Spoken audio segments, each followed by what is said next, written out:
శ్రీ మహాగణపతయే నమః. అందరికీ నమస్కారం. ఈ వీడియోలో నేను మీకు దీపావళి రోజు పఠించాల్సిన లక్ష్మీ స్తోత్రాన్ని చెప్పబోతున్నాను. అందరూ దీపావళి రోజు ఆ లక్ష్మీదేవి అనుగ్రహం కోసం ఈ స్తోత్రం తప్పక చదవండి. నమస్త్రియే లోకధాత్రే బ్రహ్మమాత్రే నమో నమః. నమస్తే పద్మనేత్రాయై పద్మముఖ్యై నమో నమః. ప్రసన్నముఖపద్మాయై పద్మకాంచై నమో నమః.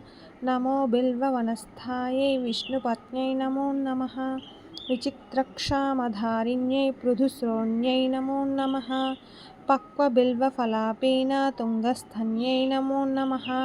సురక్తపద్మపత్రాభాకరపాదతలే శుభే సరత్నాంగదకేయూర కాంచీనూపురశోభితే యక్షకర్ధమసంలిప్త సర్వాంగే కటకోజ్వలే మాంగళ్యాభరణైశ్చిత్రై ముక్తాహారైర్విభూషితే తాటంకైరవతంసైశ్చ శోభమానముకాంబుజే పద్మహస్తే నమస్తుభ్యం ప్రసీద హరివల్లభే రుగ్యజుస్సామరూపాయై విద్యాయై తే నమో నమః.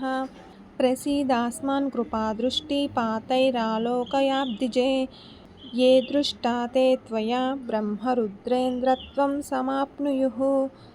ఫలశ్రుతి ఇతి స్తుతా తథా దేవైః విష్ణువక్షస్థలాలయా విష్ణునా సహ సందృశ్య రమా ప్రేతా వదత్సురాన్ సురారీన్ సహసా హత్వా స్వపాదాని గమిష్యధా ఏ స్థానహీనాః స్వస్థానం ధృంసితాయేన రాభువి తే మామనేన స్తోత్రేణ స్తుత్వా స్థానమవాప్నుయుః. విన్నారు కదండి. ఈ స్తోత్రం చదువుకొని ఆ లక్ష్మీ అనుగ్రహాన్ని మీరందరూ కూడా పొందాలని మనస్ఫూర్తిగా కోరుకుంటున్నాను. ధన్యవాదాలు.